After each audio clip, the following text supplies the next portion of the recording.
गुरुजी राधे राधे। जी राधे राधे। गुरुजी, लड्डू गोपाल जी की पुरानी पोशाकों का क्या करना चाहिए? लड्डू गोपाल जी की पुरानी पोशाकों को किसी ज़मीन में हम 2-2.5 फुट का गड्ढा खोद करके विसर्जित कर सकते हैं। संभव हो तो कोई नदी का तट है तो उस तट पर हम विसर्जित कर दें उसको, ज़मीन में गड्ढा खोद करके, और वहाँ एक वृक्ष लगा दें ताकि पैर उस जगह पर ना पड़े। जी गुरुजी। और जैसे अगर शहरों में लोग रहते हैं, वहाँ पर नदी का तट नहीं मिलता है, तो फिर तो आसपास कोई ऐसी जगह है जहाँ स्पेस है या कोई पार्क है, उसमें जा कर के आप ज़मीन में उसको विसर्जित कर दें और वहाँ पे वृक्ष लगा दें।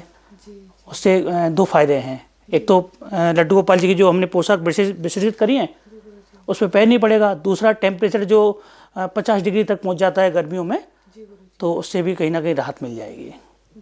ये पहल अगर धीरे धीरे शुरू करी जाए तो बहुत अच्छा रहेगा मानव प्रकृति के लिए और मानव जाति के लिए। जी गुरुजी। और जैसे पुरानी पोशाक जैसे होती हैं, उनको धो सकते हैं क्या हम? धो सकते हैं, शुद्ध जल में निकाल सकते हैं, गंदी है तो, और सामर्थ्य है तो नई पोशाक पहनाए।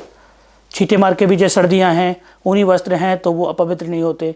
ठाकुर जी तो खैर सभी चीज़ों को अपवित्र को पवित्र कर देते हैं, है ना। अपवित्रः पवित्रो वा सर्वावस्थां गतोऽपि यः स्मरेत् पुंडरीकाक्षं साह्यभ्यंतरा शुचि।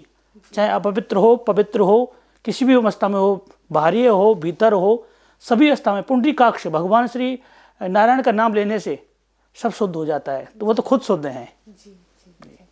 तो उसमें हम उनकी पोशाकों के लिए साबुन इत्यादि का तो प्रयोग नहीं कर सकते? अब देखो, साबुन किस चीज़ से बना है, अगर प्राकृतिक रूप से बना है तो प्रयोग कर सकते हैं, केमिकल है क्या है तो नहीं करना चाहिए। बहुत से लोग लड्डू गोपाल जी को पीताम्बरी से स्नान कराते हैं, तो वो भी एक तरह का अपराध है। हाँ, अपराध है। लड्डू गोपाल जी को कभी पीताम्बरी से नहीं स्नान कराना चाहिए। उनको पीताम्बरी की जगह अगर वो पॉलिश करनी है आपको तो मिष्टान करें, बूरे की कर सकते हैं, शर्करा की कर सकते हैं। पंचामृत से स्नान कराओ। पीताम्बरी में जो ग्लो नहीं होगा, जो पंचामृत से ग्लो आ जाएगा ठाकुर जी का, है ना। दूध से, दही से, शहद से, बूरे से, घृत से। जी। और जी, तो लड्डू गोपाल जी को स्नान कराने के लिए हम गंगा जल का प्रयोग कर सकते हैं? लड्डू गोपाल जी जो है नारायण का अवतार हैं, और जो गंगा जी का अवतरण हुआ है, चरणों से निकली गंगा प्यारी जिसने सारी दुनिया तारी। तो भगवान के चरणों से निकली है, और चरणों का जल सर के ऊपर डाला जाए तो थोड़ा सा ठीक नहीं है, तो शुद्ध जल से कराएं भगवान को स्नान।